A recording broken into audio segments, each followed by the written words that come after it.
नमस्कार दोस्तों, स्वागत है आप सभी का आपके अपने चैनल के ऊपर एक बार फिर से। बिल्डिंग कंस्ट्रक्शन एंड कंपोनेंट्स का पार्ट 2 है ये, जिसके अंदर पार्ट 1 में अब तक हम पढ़ चुके हैं बिल्डिंग्स, टाइप्स ऑफ बिल्डिंग क्या क्या होती है, स्ट्रक्चरल सिस्टम ऑफ बिल्डिंग, इसके बारे में दोस्तों हमने जाना। फाउंडेशन, प्लेन, सुपर स्ट्रक्चर, ये बिल्डिंग के कंपोनेंट्स हैं, इनके बारे में दोस्तों हमने जाना। फिर उसके बाद दोस्तों हमने बात की थी स्टेयर्स केसेस की, रूफ्स के टाइप्स की बात की थी हमने।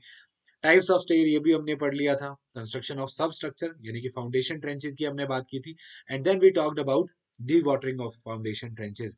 फाउंडेशन के टाइप्स क्या हैं और बियरिंग कैपेसिटी क्या है, सॉइल मैकेनिक्स में हम ऑलरेडी पढ़ चुके हैं।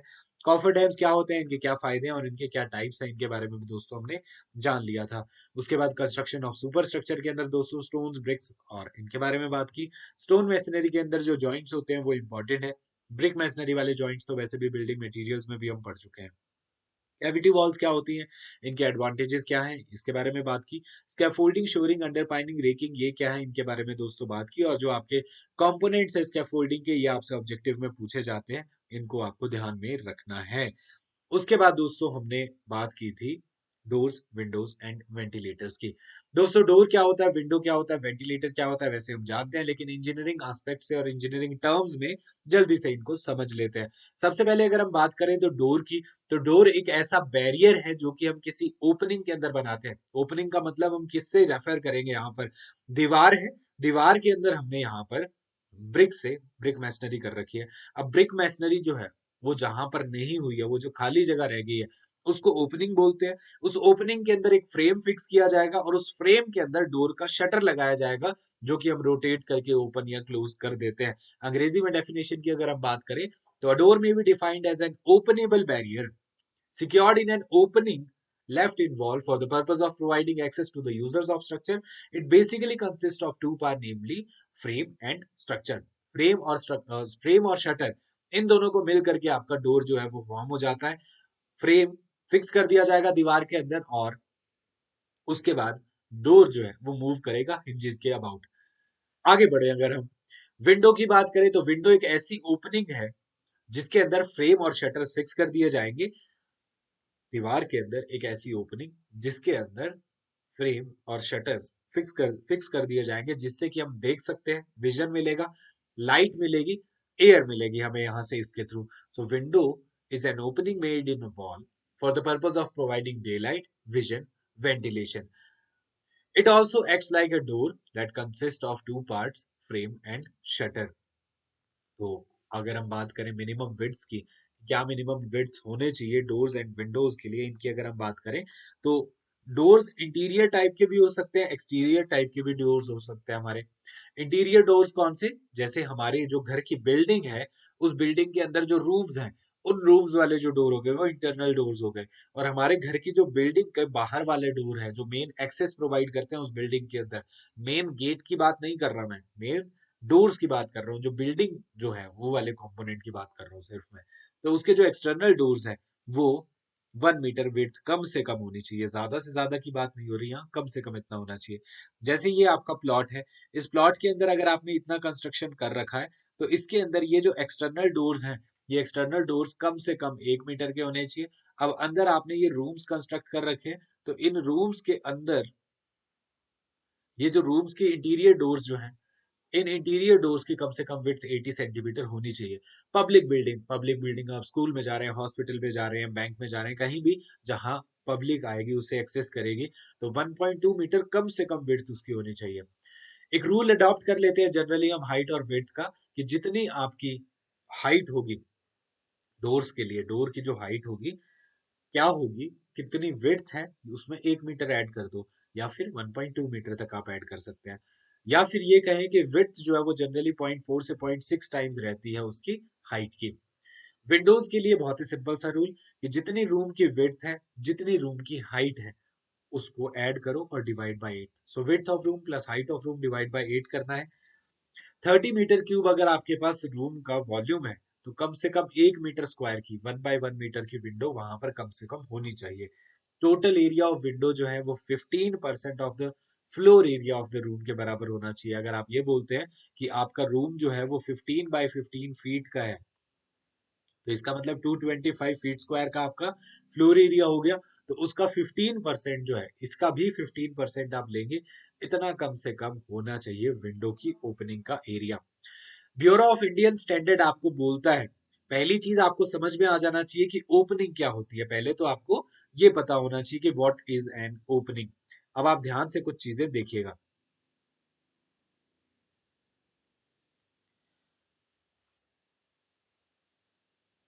ये आपकी कोई वॉल है, दीवार कंस्ट्रक्ट कर रहे हैं, ब्रिक मैसनरी है मान लीजिए। इसमें वो पोर्शन जहां पर ब्रिक्स नहीं लगी हैं उसे कहा जाता है ओपनिंग। तो ये आपने ओपनिंग छोड़ी है एक डोर के लिए। विंडो के लिए भी ओपनिंग हम छोड़ सकते हैं, तो ये साइड में एक विंडो के लिए ओपनिंग छोड़ दी। यहां पर ब्रिक्स नहीं लगी हैं, अभी सिर्फ ये ओपनिंग्स हैं। फिर उसके बाद क्या होगा, इन ओपनिंग्स के अंदर अब मैं एक डैश लाइन से शो करूंगा आपको कि इसके अंदर हमने एक फ्रेम लगाया। यहाँ पे क्या कर रहे हैं हम, एक फ्रेम लगा रहे हैं। फ्रेम फिक्स किया, उस फ्रेम के अंदर फर्दर शटर्स लगेंगे। अब ब्लू कलर के अंदर हम यहाँ पर शटर्स को शो कर रहे हैं कि अब इसके अंदर ये शटर फिक्स होगा। डिपेंड करता है, एक शटर यूज कर रहे हैं, दो शटर आप यूज कर रहे हैं, सिंगल शटर या डबल शटर। अब आप इसमें देखेंगे तो ब्यूरो ऑफ इंडियन स्टैंडर्ड क्या कहता है। ब्यूरो ऑफ इंडियन स्टैंडर्ड कहता है कि जो हमने डोर की ओपनिंग बताई, जो रेड कलर में डोर की ओपनिंग थी, मतलब वो पोर्शन वॉल का जहां पर ब्रिक्स नहीं लगी हैं उसके बीच में, और जो डैश से हमने फ्रेम बताया,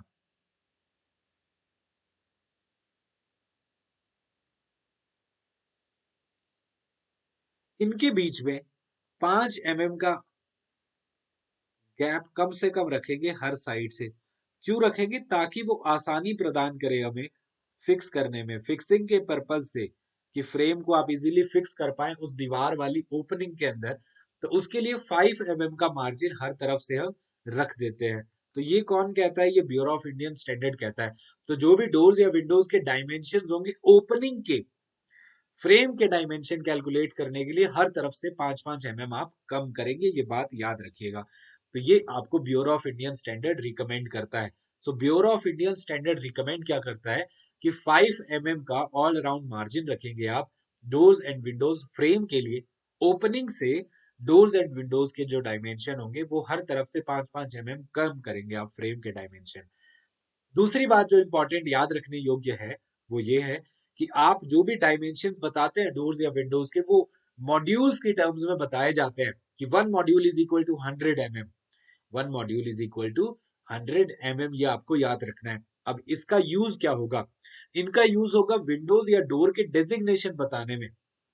डेजिग्नेशन बताने की क्या जरूरत है, जैसे आप अपना डेजिग्नेशन बताते हैं, आप जिस पोस्ट पर भी काम करेंगे तो आप बताएंगे कि मैं सो एंड सो पोस्ट पर वर्क करता हूँ इस डिपार्टमेंट के अंदर, तो आप अपना डेजिग्नेशन बता रहे हैं। डोर्स एंड विंडोज की डेजिग्नेशन बताने की जरूरत इसलिए है क्योंकि आप पेपर पे जब वर्क करेंगे, स्पेसिफिकेशंस जब आप लिखेंगे, ड्राइंग्स जब होंगी, तो उसमें ऐसे थोड़ी ना एक डोर लगा देना है। अब डोर कैसा लगा देना है, उसकी डेफिनेशन क्या है, उसका एक प्रॉपर पैटर्न होना चाहिए बताने का जिसमें कि सारी डिटेल्स इंक्लूड हो जाए। तो इसीलिए designation of doors and Windows हम करते हैं, उनको डेजिग्नेट कराएंगे, बताएंगे हम कि किस प्रकार का ये डोर है, इसका फंक्शन क्या है। तो अब डेजिग्नेशन ऑफ डोर के अंदर हम डी डिनोट करते हैं डोर के लिए, एस सिंगल शटर के लिए, टी डबल शटर के लिए, क्योंकि डबल के लिए डी यूज फिर से नहीं कर सकते, डी हमने यूज कर लिया है लेटर डोर के लिए, तो डी डबल शटर के लिए है। तो अगर हम ये डिनोट करते हैं 9DS20, तो पहले आती है, अगर हमने लिखा है 9DS20, तो 9DS20 पहले मेंशन की जाती है विड्थ, और बाद में मेंशन की जाती है हाइट। तो अगर आप ये बताएंगे 9DS20, तो इसका मतलब 9 मॉड्यूल। अब मॉड्यूल का मतलब क्या हो गया, 100 mm। 9 मॉड्यूल का मतलब हुआ 900 mm। 20 मॉड्यूल का मतलब हुआ कि 20 100, यानी कि 2000 mm। तो ये डायमेंशन इस तरीके से आपको देखने हैं। अब डोर को अगर आप देखेंगे तो DS, D for door, S for single shutter, एक शटर इसके अंदर लगा हुआ होगा। सो एक सिंगल शटर वाला डोर जिसके विड्थ 9 मॉड्यूल या 900 mm है, हाइट जिसकी 20 मॉड्यूल या 2000 mm है। अगर 12DT20 लिखा हुआ है तो इसका मतलब एक ऐसा डोर है जो कि दो शटर वाला है। T stands for two shutter, D stands for door. So door of two shutters या डबल शटर वाला डोर है 12 का मतलब उसकी विड्थ 12 मॉड्यूल है, उसकी हाइट 20 मॉड्यूल है। 12 मॉड्यूल का होने का मतलब 1200 mm, हाइट जो है वो 20 मॉड्यूल का मतलब 2000 mm। अब बात करें अगर दोस्तों हम विंडोज के डिजिग्नेशन की, विंडोज के लिए W यूज कर सकते हैं, S for single shutter, T for double shutter, same जैसा हमने डोर्स के अंदर यूज किया। 6WS13 का मतलब होगा कि एक ऐसी विंडो जो कि सिंगल शटर वाली है, 6 मॉड्यूल उसकी विड्थ है, या फिर ये कह लीजिए 600 mm उसकी विड्थ है, 13 मॉड्यूल यानी कि 1300 mm उसकी हाइट है। अगर हम 12WT12 बोलेंगे तो इसका मतलब एक ऐसी विंडो जिसकी विड्थ 12 मॉड्यूल या 1200 mm, single sorry T stand for double shutter, तो WT का मतलब W window, T stand for double shutter, तो एक डबल शटर की विंडो है जिसकी विड्थ जो है वो 12 मॉड्यूल या 1200 mm, जिसकी हाइट भी 1200 mm आपके पास होगी। अब बात करते हैं दोस्तों कुछ टेक्निकल टर्म्स ऑफ डोर की। अब डोर के अंदर भी सिर्फ इतने से बात तो नहीं बनेगी कि एक डोर है और इस डोर की ये फ्रेम हो गया, ये इसका जो आपका पैनल, या फिर आप ये कहिए कि इसके अंदर शटर्स की बात करेंगे, पैनल तो उसका कंपोनेंट आ जाएगा, शटर का भी इंडिविजुअल। तो सिर्फ फ्रेम या शटर बोलने से काम नहीं चलेगा, अब इनके भी फर्दर कंपोनेंट्स क्या क्या होंगे ये देखते हैं। सबसे पहला कंपोनेंट आ जाता है फ्रेम। तो फ्रेम वो पोर्शन है जो कि आपके शटर को पूरा फिक्स करेगा, या ये कह लीजिए कि ज्वाइन करवा रहा है आपके दीवार को और शटर को और उसके कंपोनेंट्स के अंदर। नेक्स्ट आते हैं स्टाइल। स्टाइल क्या होता है? The outside vertical member style is outside vertical member. जैसे आपको ये लॉक स्टाइल दिखाई दे रही है, सो दिस इज स्टाइल।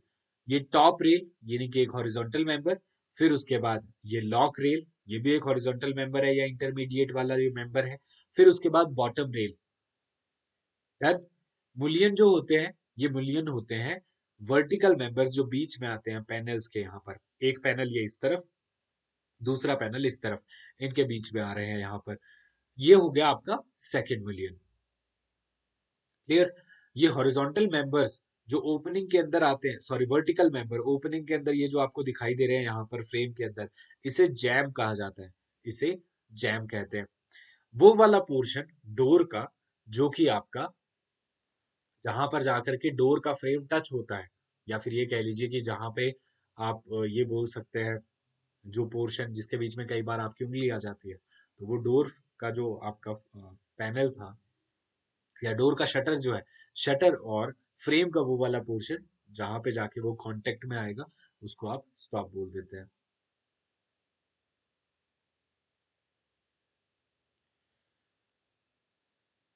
ये मेन कंपोनेंट्स है। स्टाइल की बात करें तो outside vertical member of the shutter of a door और अ विंडो। हेड की अगर हम बात करें तो अपर मोस्ट या top horizontal of a frame is known as head. Then comes sill. क्या होता है? लोअर मोस्ट पॉइंट, जैसे विंडोज के अंदर जो आपको बॉटम पे दिखाई देता है वो सिल, तो डोर फ्रेम के अंदर सिल्स आपको नहीं दिखाई देंगी। Top rail top most horizontal member of the shutter. Lock rail जहां पर आप लॉक जो है वो आप प्रोवाइड करते हैं। Bottom rail, this is the lower most horizontal member of the shutter. Intermediate या क्रॉस रेल भी हो सकती है, कुछ और एडिशनल रेल्स भी आप प्रोवाइड कर सकते हैं। Head top most portion already हम डिस्कस कर ही चुके हैं, तो आपको ऊपर ही ऊपर हेड भी दिखाई दे रहा है इसमें। पैनल क्या होता है? This is area of shutter enclose between adjacent rails. दो रेल्स के बीच में एनक्लोज ये जो आपको रेक्टेंगुलर पोर्शन दिखाई दे रहे हैं, ये कहलाते हैं पैनल्स। होल्ड फास्ट क्या होते हैं? Hold fast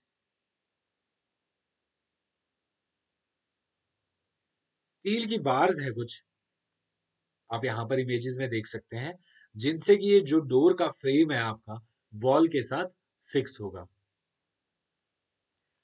So this is generally in the form of mild steel flat bar of section 30 mm into 6 and of length 200 mm. Three numbers of such hold fast are provided on each side of door and two जो provide करते हैं वो window पे करते हैं। तो एक, दो, तीन, तीन तो कम से कम आप प्रोवाइड करेंगे ही डोर के अंदर, दो कम से कम विंडो में आप प्रोवाइड करते हैं। हॉर्न क्या होता है? हॉर्न ये जो जितना पोर्शन बाहर जा रहा है निकल करके, जो प्रोजेक्टेड पोर्शन है फ्रेम का, इसे बोलते हैं हम हॉर्न। ये जो प्रोजेक्टेड पोर्शन जो आपका है, इसे हॉर्न, टॉप मोस्ट पोर्शन को हेड कहा जाता है। शटर की अगर हम बात करें तो शटर के अंदर ये पूरी असेंबलीज आ जाती हैं, जो आपके पास यहाँ पर जो पैनल आ गया या फिर रेल्स आ गई, मुलियंस आ गए, ये सब किसके अंदर आ जाते हैं? शटर के अंदर आ जाते हैं। कुछ और टर्म्स की भी अगर हम बात करें तो सैश क्या कहलाता है? This is a special type of frame made of light sections and designed to carry a glass.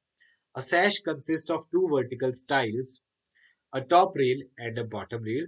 A sash can be divided vertically or horizontally by providing bars. These bars are known as sash bars or glazing bars. तो सैश जो आपका है एक तरीके का frame ही हो गया, जो कि कुछ लाइट सेक्शंस को या फिर ग्लासेस को या ग्लेज्ड यूनिट्स को लेकर के चलता है। उसके अंदर फिर फर्दर आप उसको डिवाइड कर सकते हैं, पार्टीशंस आप उसके कर सकते हैं। नेक्स्ट आते हैं, फिर क्या होता है? बुलियन ऑलरेडी हमने देख लिया, वर्टिकल मेंबर्स को बुलियन कहते हैं या फिर फ्रेम को फर्दर डिवाइड करने के लिए इस्तेमाल किया जाता है। ट्रेंजम की अगर हम बात करें तो वो हॉरिजॉन्टल मेंबर होता है। एक बार आप डायग्राम देखेंगे तो इसी से समझ में आ जाएगा आपको कि ये वर्टिकल मेंबर, इस पूरे डोर फ्रेम को भी फर्दर हमने, डोर प्लस विंडो वाला भी फ्रेम होता है हमारा जो कंबाइंड वाला, तो इस पूरे फ्रेम में आपको ये दिख जाएगा, यहाँ पे एक डोर दिखाई दे रहा है, साइड में विंडो दे सकते हैं, ऊपर हो सकता है वेंटिलेटर की तरह भी इनको इस्तेमाल किया जा सके, तो ये आप यूज कर सकते हैं। तो ट्रांसम हॉरिजॉन्टल डिवाइड करने वाला मेंबर, वर्टिकली डिवाइड करने वाला मेंबर आपके पास मिलियन आ जाता है, और ये आपका सैश है और इसके अंदर ग्लेज्ड यूनिट लगी हुई है। नेक्स्ट अगर हम बात करें तो लोवर किसको बोलते हैं, ये हम ऑलरेडी जान चुके हैं। जैसे लोवर्ड डोर कौन सा होता है? अब ये एक ऐसा डोर है जो लोवर्ड है। लोवर्ड डोर के अंदर आपको क्या मिलेगा? यहाँ पे ये लोवर्स लगे हुए होते हैं। इन लोवर्स का फायदा क्या है कि एयर तो इसके थ्रू क्रॉस कर सकती है, विजन नहीं आ सकता है, प्राइवेसी मेंटेन रहेगी, देख नहीं पाएंगे, लेकिन हाँ वेंटिलेशन इनके थ्रू हो सकता है। नेक्स्ट अगर हम बात करें जैम, वर्टिकल मेंबर्स ऑलरेडी हमने बात कर ली थे। रिवील क्या होता है? एक्सटर्नल जैम ऑफ डोर और windows opening at right angles to the face of wall is known as reveal. तो रिवील देखने के लिए आप, अगर आप ये वाला पोर्शन आप देखेंगे जहां पे आप बैठ सकते हैं, तो ये इनसाइड दिखाया हुआ है, अंदर वाला पोर्शन दिखाया हुआ है। इसी तरीके से जो बाहर वाला पोर्शन है ये कहलाता है रिवील। इस वॉल के तो परपेंडिकुलर है, डोर्स और विंडोज के अंदर ये लगा हुआ है। नेक्स्ट आता है हमारे पास आर्कीट्रेव। क्या होता है? आर्कीट्रेव जहां पर भी जॉइंट्स आती हैं, जहां पर भी जॉइंट्स लग जाते हैं डोर के फ्रेम के बीच में और दीवार के बीच में, तो यहाँ पर आप वुड की पतली सी स्ट्रिप यूज कर सकते हैं, जो कि फिनिशिंग अच्छी प्रोवाइड कर देगी आपको यहाँ पर, या जॉइंट को छुपा देगी, क्योंकि जॉइंट तो ऑब्वियस सी बात है वो दिखेगा।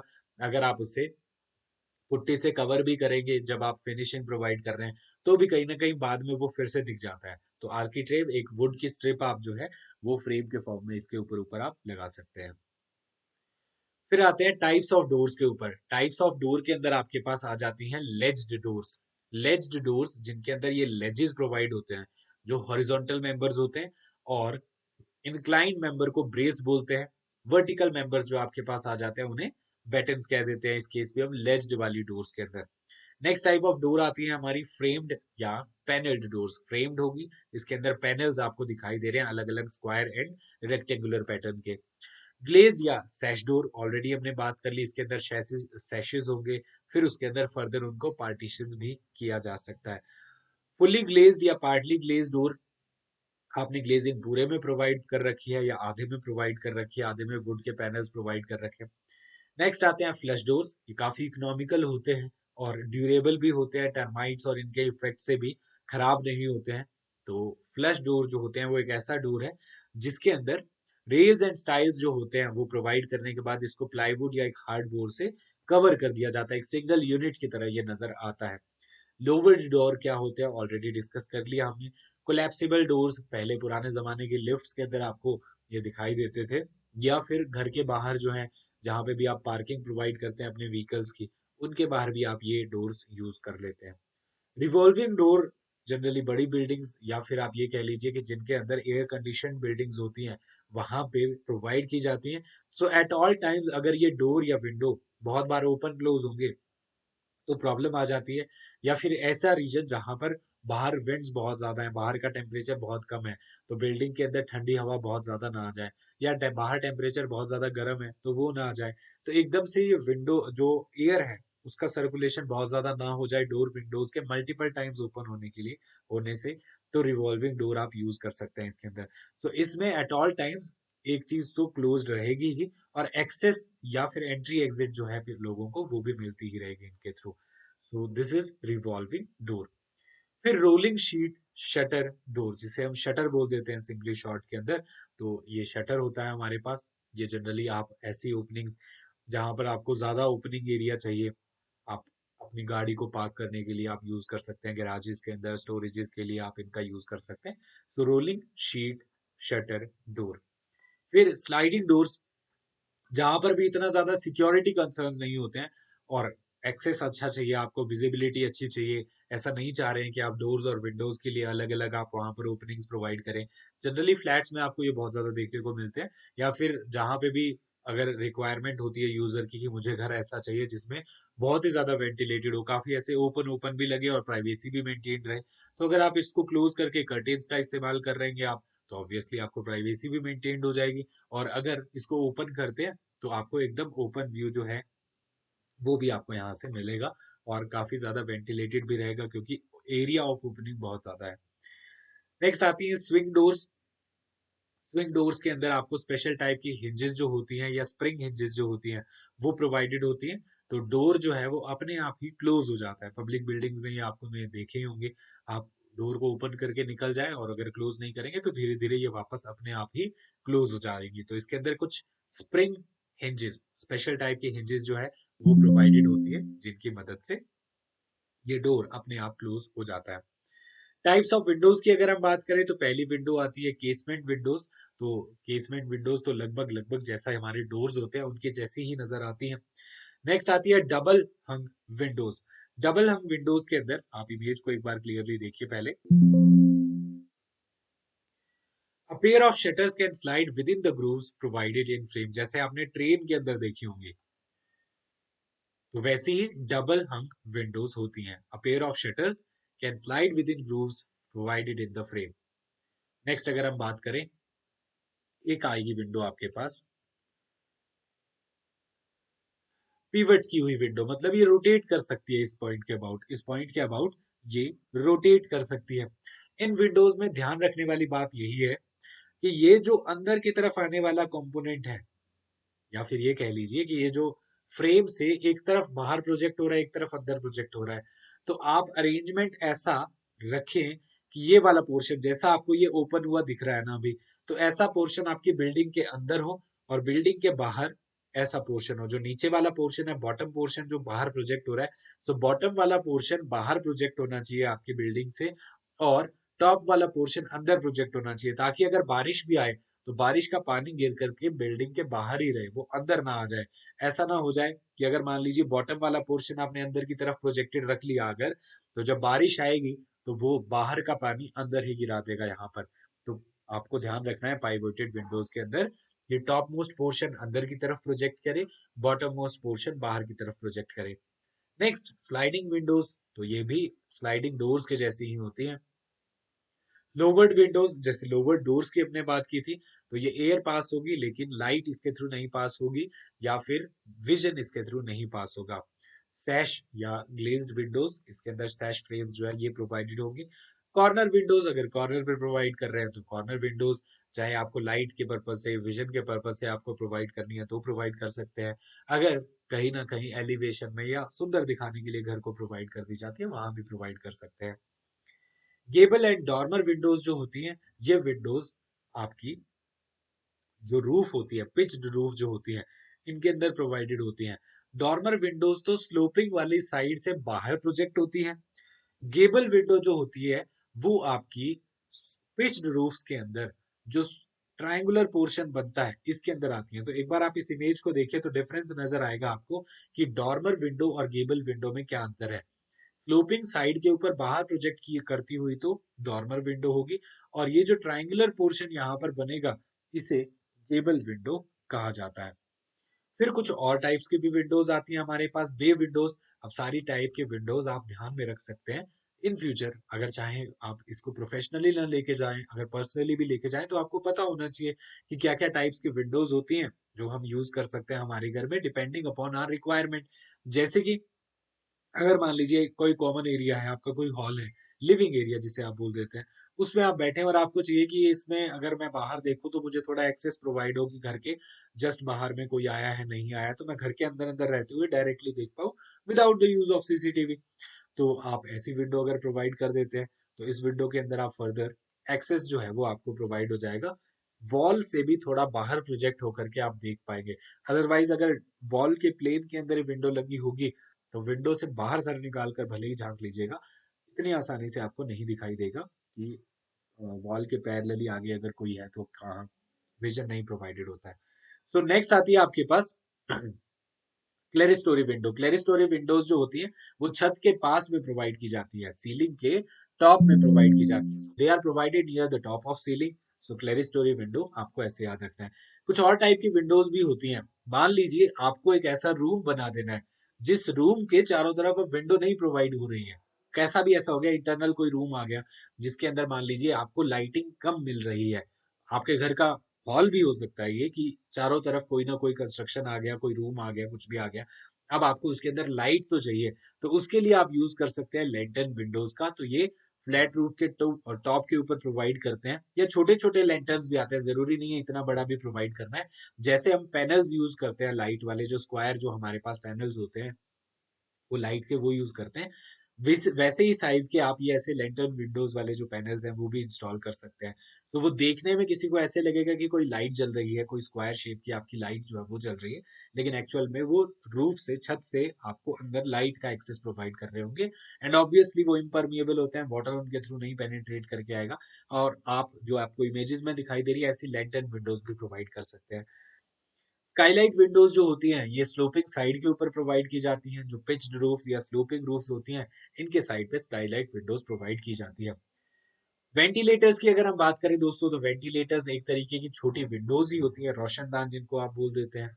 सो विंडोज ऑफ स्मॉल हाइट, और ये डोर फ्रेम के साथ भी हो सकती हैं, विंडो फ्रेम के साथ भी हो सकती हैं, और सेपरेटली भी ये प्रोवाइड की जा सकती है।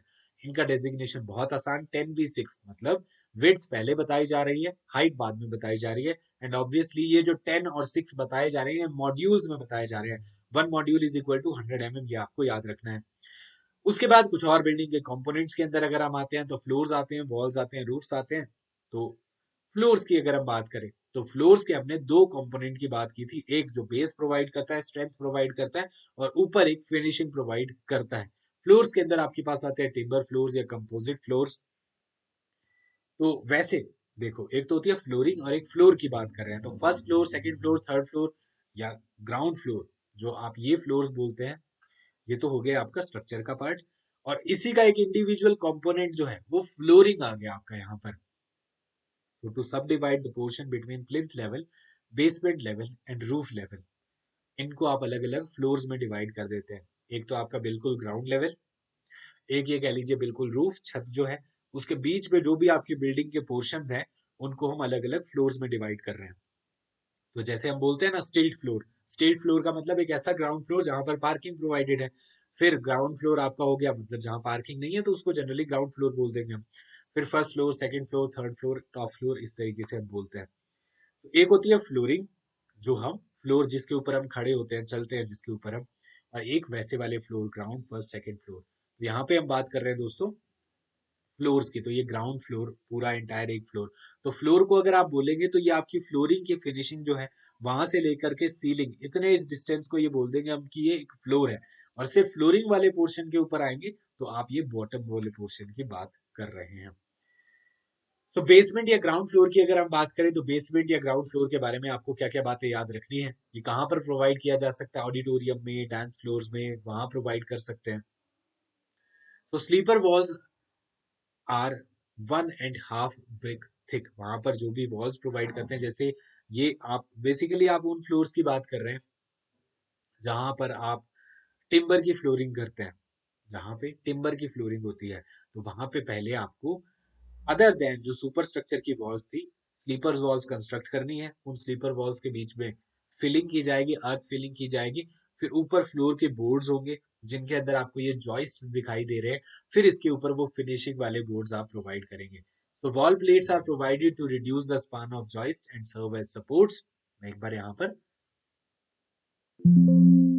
हाइड कर लेता हूँ जिससे आप ये डायग्राम्स क्लियरली देख पाए। वॉल स्प्रेड प्रोवाइड की जाएगी यहाँ पर ये जॉइंट के बीच की दूरी को कम करने के लिए। Floor boards are provided to finish up the floor. DPC provide की जाती है जो आपकी एक्सटीरियर वॉल है या स्लीपर वॉल्स है, सभी के ऊपर आपको डीपीसी प्रोवाइड करनी है, जो आपको डायग्राम के अंदर भी दिखाई दे रही है यहाँ पर।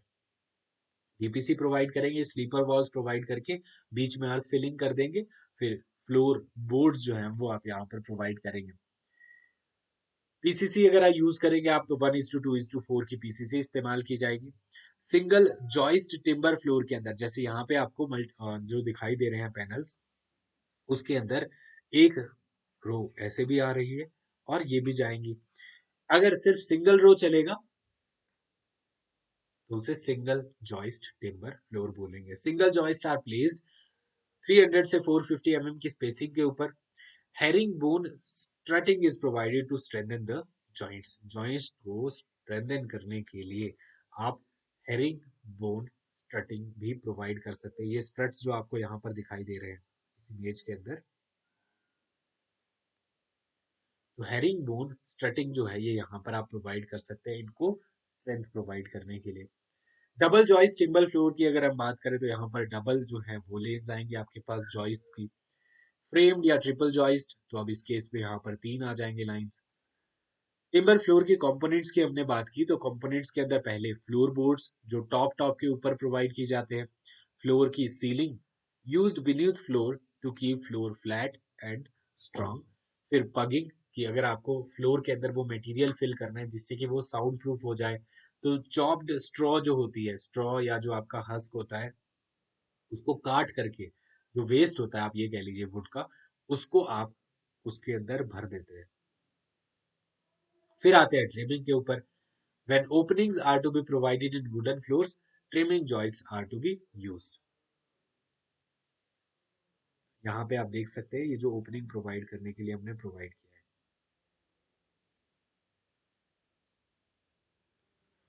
नेक्स्ट आते हैं steel sections. Steel sections provide कर सकते हैं आप रोल्ड स्टील जॉइस्ट जिन्हें आरएसजीएम बोल देते हैं, स्ट्रेंथ एडिशनल प्रोवाइड करने के लिए। फिर आते हैं कंपोजिट फ्लोर्स के ऊपर। So floors that are composed of more than one material are called as composite floors. Advantages क्या क्या हैं कंपोजिट फ्लोर्स के? फायर रेजिस्टेंस अच्छा मिलेगा, क्लीनिंग आप इजीली कर सकते हैं, जहां पर भी स्पान ज्यादा हो जाएगा वहां पे आप इनका इस्तेमाल कर सकते हैं। फिर कुछ और कंपोजिट फ्लोर के एग्जांपल जो आपको दिखाई दे रहे हैं, डबल फ्लैगस्टोन फ्लोर्स जिनके अंदर आप नीचे रोल स्टील जॉइस भी प्रोवाइड कर सकते हैं और फिर उसके बाद आप उनके ऊपर स्टोन्स जो हैं ये प्रोवाइड कर देंगे। स्टील की बीम्स देना चाहें तो दे सकते हैं। फिलर जॉइस फ्लोर, इसके अंदर आपने यहाँ पर रोल स्टील जॉइस और उनके बीच में कंक्रीट जो है वो फिल कर दिया है। Small sections of roll steel joist are used in concrete which acts as reinforcement. Jack arch floors भी हो सकते हैं जिसके अंदर आप यहाँ पर ब्रिक्स का इस्तेमाल कर सकते हैं। ब्रिक और कंक्रीट आर्चेज यूज की जाएंगी यहाँ पर। आर्चेज का जो राइज है वो कम से कम 100 से लेकर के 200 होना चाहिए। मिनिमम डेप्थ ऑफ कंक्रीट जो क्राउन के ऊपर फिल की जाएगी, यहाँ पर इस इमेज में देखिए कि जो क्राउन के ऊपर कंक्रीट आप फिल करेंगी ये कम से कम यहाँ पर मिनिमम डेप्थ ऑफ कंक्रीट 150 कम से कम होनी चाहिए। तो ये जो आपकी फ्लोरिंग है इसे क्या हम बोलेंगे? Jack arch floors. फिर आते हैं आरसीसी फ्लोर्स के ऊपर। कंप्लीटली आपने आरसीसी का इस्तेमाल कर लिया, स्लैब थिकनेस 80 से 150 आप अडॉप्ट कर लेते हैं। मेन रिइंफोर्समेंट 9 से लेकर के 12 तक होगी। होलो ब्लॉक या रिब फ्लोर भी आते हैं, ये भी यूज कर सकते हैं। प्री कास्ट कंक्रीट की फ्लोरिंग आप इस्तेमाल करना चाहें वो कर सकते हैं। फ्लोर के मटेरियल्स में आता है एस्फाल्ट, ब्रिक, कंक्रीट, कॉर्क या टाइल्स, तो इनका इस्तेमाल किया जा सकता है।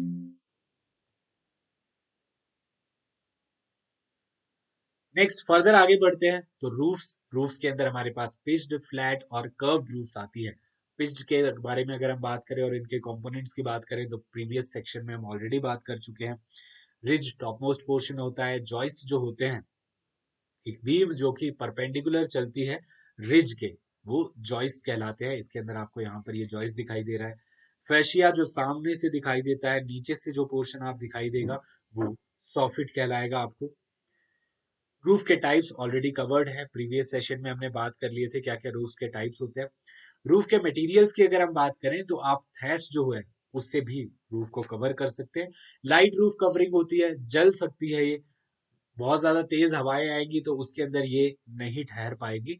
इसकी पिच जो होती है जनरली 45 डिग्री रखते हैं। ऑर्डिनरी हाफ राउंड टाइल्स जो होती हैं, ऑब्जेक्टिव में क्वेश्चन पूछा गया कि हाफ राउंड टाइल्स के लिए कम से कम जो ओवरलैप प्रोवाइड करते हैं वो कितना होता है, तो 80 का overlap in half round tiles के अंदर प्रोवाइड किया जाता है। जो चीप बिल्डिंग्स होती हैं या फिर ये कह लीजिए इकोनॉमिकल बिल्डिंग्स, यहाँ वर्ड यूज करना चाहिए बेहतर शब्द, तो इकोनॉमिकल बिल्डिंग्स किफायती जो होंगी, कम पैसे लगाने हैं जिनमें हमें, उनके अंदर आप इनका इस्तेमाल कर सकते हैं। 2 लेयर्स में यूज करेंगे तो डबल टाइल्ड हो जाएगी और 80 का ओवरलैप कम से कम प्रोवाइड करेंगे। वुड शिंगल्ड, जो वेल सीजन टिम्बर से अगर आप रूफ बनाएंगे तो वो वुड शिंगल्स रूफ कहलाएगी। हिली एरियाज के अंदर प्रोवाइडेड होगा जहां पर वुड बहुत ज्यादा अवेलेबल होती है और सस्ती होती है। ट्रेफोर्ड एस्बेस्टोस सीमेंट टाइल्स आप इस्तेमाल कर सकते हैं, या corrugated galvanised iron sheet, GI sheet जिन्हें हम बोल देते हैं, इनका इस्तेमाल किया जा सकता है। एस्बेस्टोस सीमेंट कोरुगेटेड शीट थोड़ा सा कम यूज हो गया इनका आजकल, मेटल वाली या जो आपकी यहाँ पर अभी हमने बात की थी ट्रेफोर्ड एस्बेस्टोस, ये भी यूज होती हैं। कैल्वनाइज्ड आयरन शीट्स जो है, इनके अंदर भी फर्दर रिफॉर्म्स हो गए हैं और बेहतर एलॉयज आ गए हैं, उनकी शीट्स जो है वो ज्यादा यूज होती है इंडस्ट्रियल ग्रेड्स के अंदर अगर हम बात करें। फिनिशिंग ऑफ वॉल्स के अंदर प्लास्टरिंग, पेंटिंग और पॉइंटिंग, तीनों के इमेजेस ध्यान से देख लीजिए। पॉइंटिंग क्या होता है, जॉइंट्स जो है उनकी रेकिंग करके उनको फिर से फिल किया जाता है और ज्यादा स्ट्रेंथ प्रोवाइड करने के लिए, वाटर जो है उसके लिए इम्परमिएबल बनाने के लिए, प्लास्टर फिनिशिंग के लिए, पेंटिंग और अच्छी अपीयरेंस लाने के लिए। पॉइंटिंग की अगर हम बात करें तो पॉइंटिंग के लिए जो भी जॉइंट्स होते हैं, उन जॉइंट्स के अंदर से ये मटेरियल निकाल दिया जाता है 2-2 सेंटीमीटर का और फिर हाई स्ट्रेंथ मोर्टार से फिल कर देते हैं। जब आप ब्रिक्स को ले करते हैं, ब्रिक्स जब आप लगाते हैं तो वन बाय वन आप लेयर्स ब्रिक्स के लगाते चले जाएंगे, तो उस टाइम तो मोर्टार लगाते ही है इनके बीच में जॉइंट्स को, इन ब्रिक्स को ज्वाइन करवाने के लिए, लेकिन बाद में अगर आप दीवार को साइड से देखेंगे तो वो जॉइंट्स कंप्लीटली अच्छे से फिल्ड नहीं होते हैं, तो उनकी फिनिशिंग प्रोवाइड की जाती है पॉइंटिंग के थ्रू। 20 तक का मटेरियल हटा के फिर से इसे हाई स्ट्रेंथ मोर्टार से हम फिल कर देते हैं। अगर सीमेंट मोर्टार की पॉइंटिंग करनी है तो 1:1 का प्रोपोर्शन करेंगे, अगर लाइम की करनी है आपको तो भी 1:1 का प्रोपोर्शन रखते हैं। प्लास्टरिंग की अगर हम बात करें तो एक बहुत ही थिन लेयर मोर्टार की प्रोवाइड कर दी जाती है, अनइवननेस जो है उसको छुपाने के लिए। तो मोर्टार को आपने उसके ऊपर लगा दिया है, एक लेयर लगा दी है जिसे प्लास्टरिंग बोल देते हैं। सीमेंट मोर्टार 1:4 का यूज कर सकते हैं, लाइम है तो 1:1 का। वाटर प्रूफ मोर्टार प्रोवाइड करना है अगर आपको तो 1:2 का आप प्रोवाइड करेंगे। फ्लोट क्या होता है, ट्रैवल क्या होता है, प्लग बॉब क्या होता है, फ्लोटिंग रूल क्या होता है, ये आप ध्यान से देख लीजिए। नेक्स्ट पेंट्स, बिल्डिंग मटेरियल्स के अंदर ये पूरा कंपोनेंट ही हमने बात की हुई है। पेंट क्या होता है, इसके कंपोनेंट्स क्या हैं, बेस क्या होता है, व्हीकल, कैरियर, बाइंडर ये क्या है, ड्रायर्स क्या है, कलरिंग पिगमेंट्स, तो यहाँ पे इनके ऊपर ज्यादा टाइम दोबारा से नहीं देंगे। ग्राउटिंग की अगर हम बात करें तो ग्राउट्स आप वहां पर प्रोवाइड करते हैं जहां पे भी क्रैक्स आ जाते हैं किसी कंक्रीट के अंदर, वॉल के अंदर, कहीं भी रिपेयरिंग वर्क्स के अंदर आपको जहां पर भी आप ये कह लीजिए एक तरीके का ऐसा मिक्सचर होता है जो बाइंडिंग का बहुत अच्छा काम कर देता है, जोड़ने का अच्छा काम कर देगा, गैप्स को फिल करने का काम कर देगा, तो वो ग्राउटिंग कहलाता है। सो मिक्सचर ऑफ वाटर, सीमेंट और कुछ और ऑप्शनल मटेरियल भी हो सकते हैं, मिक्सचर्स हो सकते हैं उसके अंदर, या बाइंडिंग मटेरियल और बेहतर हो सकता है जो आप यूज कर सकते हैं रिपेयरिंग पर्पजेस के लिए। जैसे एक एग्जांपल के तौर पे आपको यहाँ पर एक स्लैब जो है वो बीच में से टूटी हुई नजर आ रही है, नीचे की तरफ शिफ्ट हुई नजर आ रही है। इसके अंदर क्या करेंगे, एक छोटा सा ड्रिल करेंगे, उसके अंदर हाई प्रेशर से हमने ग्राउट मटेरियल जो है वो फिल कर दिया, जिससे कि ये नीचे की कैविटी थी उसके अंदर वो भर गया और वापस ये लेवल के ऊपर आ गया यहाँ पर। So grouting is carried out by driving pipes और boring holes into the ground and then pumping the grout solution at high pressure through the inserted tubes. Types क्या क्या होते हैं ग्राउट के, ग्राउट के टाइप्स की अगर हम बात करें तो सीमेंट ग्राउट हो सकता है, बेंटोनाइट का ग्राउट हो सकता है, ये डिपेंडिंग अपॉन हमारी रिक्वायरमेंट क्या है।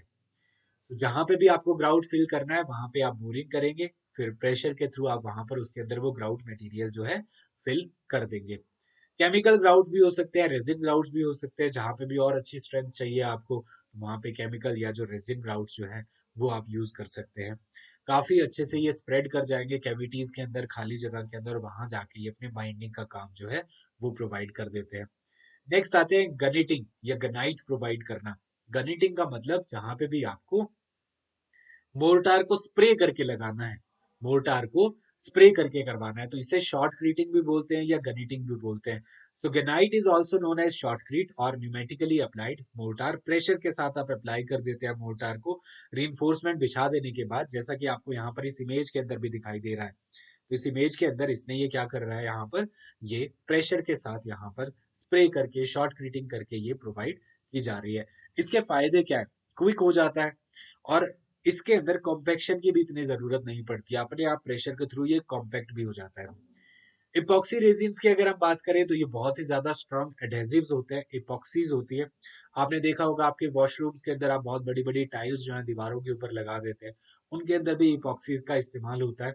हाई स्ट्रेंथ एडेसिव्स होते हैं ये, श्रिंकेज इनके अंदर बहुत कम आता है, स्टेबिलिटी इनकी बहुत ज्यादा होती है, गैप फिलिंग प्रॉपर्टीज होती है इनके अंदर, तो टाइल्स के बीच के गैप्स जो है वो फिल कर देते हैं, मेल्ट नहीं करते हैं बाद में, टेम्परेचर से इतने ज्यादा इनके ऊपर फर्क नहीं पड़ता है। Can cure even in wet conditions, under water construction के अंदर यूज किए जा सकते हैं, आसानी से ये अप्लाई हो सकते हैं। नेक्स्ट आइए अगर हम आर्चिस के ऊपर, तो आर्चिस जो है आज के टाइम में अगर आप बात करें स्ट्रक्चरल पॉइंट ऑफ व्यू से तो इतनी जरूरत नहीं पड़ती है, लेकिन आर्किटेक्चरल पॉइंट ऑफ व्यू से जहां पे भी आपको चाहिए कि नहीं मुझे थोड़ा सा रॉयल व्यू चाहिए, मुझे तो घर नहीं महल बनाना है, हवेली बनानी है, तो ऐसे केसेस में ऑब्वियसली वहां पे आपके ऐसे स्ट्रक्चर जो है वो आ जाएंगे। तो आर्चीज जो होते हैं वो ऐसे स्ट्रक्चरल मेंबर्स होते हैं जो कि लोड्स को प्रोवाइड करेंगे और उन लोड को आप थ्रस्ट की फॉर्म में इन अबटमेंट्स के ऊपर, इन पिलर्स के ऊपर थ्रस्ट की फॉर्म में ट्रांसफर कर देते हैं। तो एक तो होता है लिंटेल, कि दीवार से ऊपर का जो भी ओपनिंग बनाई आपने, जैसे आपको एक डोर ओपनिंग यहाँ पर दिखाई दे रही है, तो इस डोर ओपनिंग के ऊपर जो भी वो आपके ब्रिक्स हैं, उनका वेट कौन कैरी करेगा, वो लिंटल कैरी कर लेगा और साइड में वॉल के ऊपर वो डिस्ट्रीब्यूट करवा देगा। आर्चिस के केस में ये अबटमेंट्स के ऊपर जाएगा, आर्चिस के केस में ये थ्रस्ट बोल देते हैं, वहां पर जो फोर्स आएगा उसके ऊपर। तो आर्च, एक आर्च जो है वो एक ऐसा स्ट्रक्चर है जो किसी ओपनिंग के ऊपर आता है। एक स्मॉल वेज शेप्ड यूनिट होती है इसके अंदर, बहुत छोटी छोटी वेज शेप, वेज मतलब ऐसी शेप वाली वेज शेप्ड यूनिट्स होंगी इनके अंदर, जो कि हम बहुत सारी यूज कर लेंगे, जिससे कि ये पूरी आर्च बन जाती है। जैसे एक वेज शेप्ड यूनिट ये आ गई, फिर नेक्स्ट वेज शेप यूनिट आ गई, फिर उसके बाद ये नेक्स्ट वेज शेप्ड यूनिट आ गई, तो ऐसे बहुत सारी वेज शेप्ड यूनिट्स से मिल करके आपकी ये आर्चेस जो है फॉर्म होती है। अब कंपोनेंट्स ऑफ आर्च के अंदर अगर हम आए, तो क्या क्या कंपोनेंट्स होते हैं आर्च के। सबसे पहले अबटमेंट, अबटमेंट मतलब जो सपोर्ट प्रोवाइड कर रहे हैं, एंड सपोर्ट जहां पर जाकर के अल्टीमेटली लोड ट्रांसफर होने वाला है। फिर उसके बाद आते हैं पियर्स, पियर्स की अगर हम बात करें तो इंटरमीडिएट सपोर्ट्स अगर आ जाएंगे, अगर बहुत सीरीज ऑफ आर्चेस हैं आपके पास, ऐसे सीरीज ऑफ आर्चेस चल रहे हैं तो इसे आर्केड बोलते हैं। तो सीरीज ऑफ आर्चेस आर्केड हो गए, इन आर्केड की जो इंटरमीडिएट सपोर्ट्स है उन्हें पियर्स बोलेंगे, एंड वाली सपोर्ट जो है उन्हें हम क्या बोल देते हैं, उन्हें अबटमेंट्स बोल देते हैं। फिर आता है स्क्यू बैक, स्क्यू बैक जो है एक इंक्लाइंड या फिर स्प्लेट सरफेस होता है अबटमेंट के ऊपर, जहां पर आकर के लोड ट्रांसफर होगा। स्प्रिंगिंग पॉइंट्स की अगर हम बात करें, तो ये वो पॉइंट्स हैं from which the curve of an arc springs, curve जहां से स्टार्ट होगा, तो ये स्प्रिंगिंग लाइन है, इनके यहाँ से कर्व्स स्टार्ट होंगे, इनके ऊपर स्प्रिंगर्स रखेंगे हम यहाँ पर। सो फर्स्ट बोसॉइड, पहला कंपोनेंट जो रखा जाता है, पहला कंपोनेंट आर्च का जो रखा जाता है वो स्प्रिंगर कहलाता है। So this is the first बोसॉइड at the springing level on इधर side of an arch and it is immediately adjacent to the skew back. Skew back के बाद जो पहला वसॉइड रखा जाएगा वो क्या कहलाएगा, स्प्रिंगर कहलाएगा। फिर आते हैं वसॉइड्स, वेज शेप्ड कंपोनेंट जिनसे मिल करके ये आर्चेस बनती हैं। फिर उसके बाद की या फिर की स्टोन, जो टॉप मोस्ट पोर्शन के ऊपर रखा जाएगा उसे की स्टोन बोलेंगे, और उसके टॉप मोस्ट पोर्शन को क्राउन कह देंगे हम यहाँ पर। So wedge shaped unit at the crown of an arch, it is sometime made prominent by making it of a larger section and projecting it below and above the outlines of an arch। ये आपको जैसा की stone दिखाई दे रहा है, ये जो की दिखाई दे रहा है, इस आर्च से नीचे भी बाहर प्रोजेक्ट कर रहा है, ऊपर भी प्रोजेक्ट कर रहा है। स्क्यूबैक प्रोवाइड किया अबटमेंट के ऊपर, पहले वसॉइड को बोला स्प्रिंगर, बाद में ये वेज शेप्ड कंपोनेंट या वसॉइड्स को बना दिया हमने। स्प्रिंगिंग लाइन वो लाइन जिसके लेवल से ऊपर ही ऐसे आर्च फॉर्म होना शुरू हो जाती है, कर्व्ड पोर्शन फॉर्म होना शुरू हो जाता है।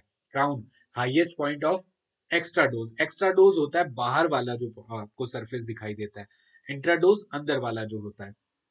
स्पान जो होता है इन सपोर्ट्स के बीच में, पियर्स या अबेटमेंट्स के बीच में जो डिस्टेंस है, इसे क्या कहते हैं, स्पान कहते हैं। नेक्स्ट अगर हम बात करें सेंटर, तो जहां पर भी आपका आर्च के कर्व बन रहा है, उस कर्व का सेंटर जो है जहां पे आएगा। इंट्राडोज की अगर हम बात करें तो इंट्राडोज इनर पोर्शन जो है या इनर कर्व आर्क का, आउटर वाला कर्व जो है वो एक्स्ट्रा डोज होता है। तो इंट्राडोज अभी आपको यहाँ पर मार्क दिखाई दे रहा है, एक्स्ट्रा डोज या बैक वाला portion. The clear vertical distance between highest point on the intrados and the springing line, वो क्या कहलाता है, राइज कहलाता है। तो राइज आप एक बार फिर से देखिए, यहाँ पर ब्लिंक करता हुआ आपको नजर आएगा राइज वाला पोर्शन, इंट्राडोज का इनर वाला पोर्शन और स्प्रिंगिंग लाइन से बीच का डिस्टेंस, तो ये राइज कहलाता है आपका। स्पेंड्रिल क्या कहलाएगा, it is the irregular triangular surface. Spandrel अगर आप देखेंगे तो ये बीच में जो ट्रायंगुलर सरफेस बन गया, स्पेंड्रिल की अगर आप बात करेंगे तो स्पेंड्रिल आप ये वाला पोर्शन देखिए, ये वाला पोर्शन यहाँ पर स्पेंड्रिल फॉर्म हो रहा है। नेक्स्ट आते हैं हॉन्च के ऊपर। Haunch is the lower half portion of the arch between the crown and skew back.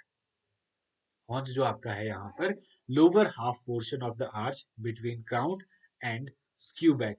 Crown and skew back के बीच का पोर्शन आप देखिए, क्राउन के बीच में और स्क्यू बैक के बीच का लोअर हाफ पोर्शन जो है वो हॉन्च कहलाता है। आपको भी यहाँ पर ब्लिंक करता हुआ नजर आ रहा होगा, नहीं क्लियरली दिखाई दे रहा है तो अब आप देख सकते हैं, ये वाला पोर्शन हॉन्च कहलाएगा।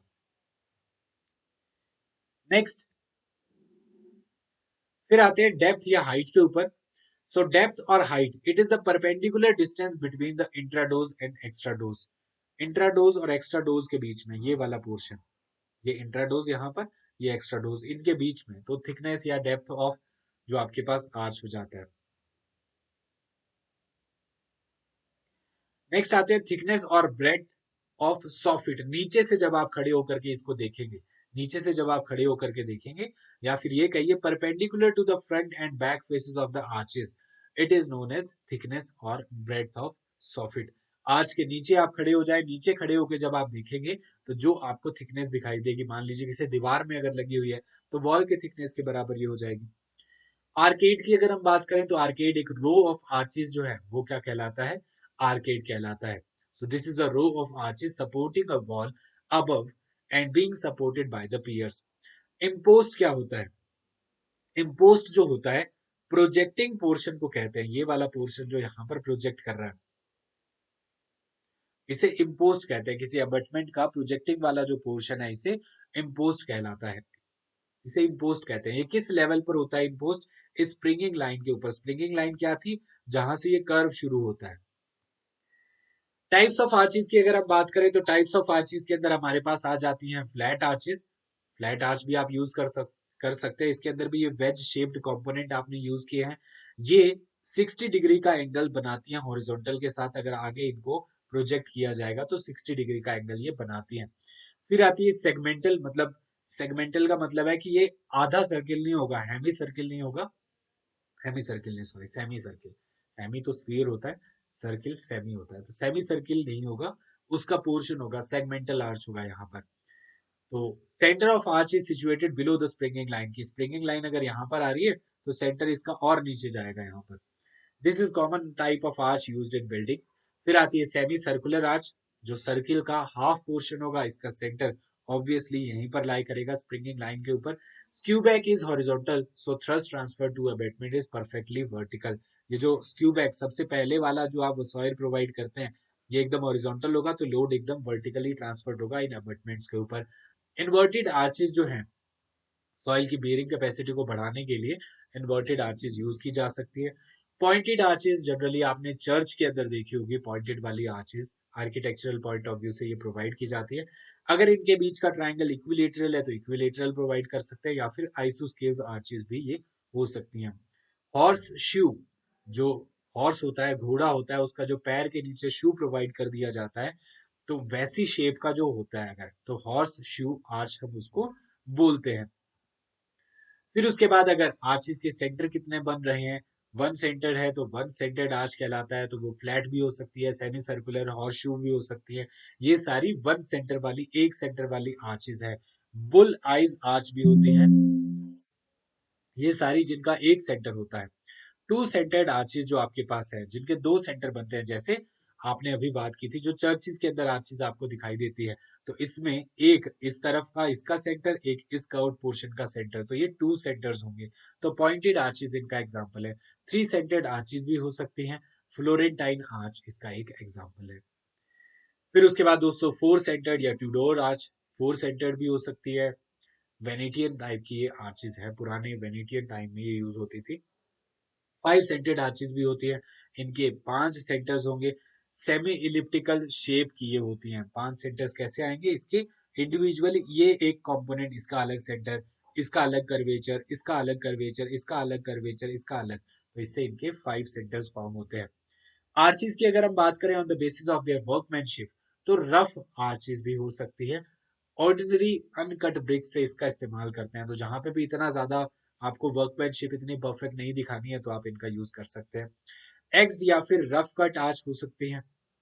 सो ब्रिक्स को वेज शेप में कट करेंगे, एक्सिस के थ्रू एक्स कर देंगे, या फिर बहुत फाइनिंग एक्सिंग भी इनकी हम कर सकते हैं। नेक्स्ट आते हैं गेज्ड आर्ट।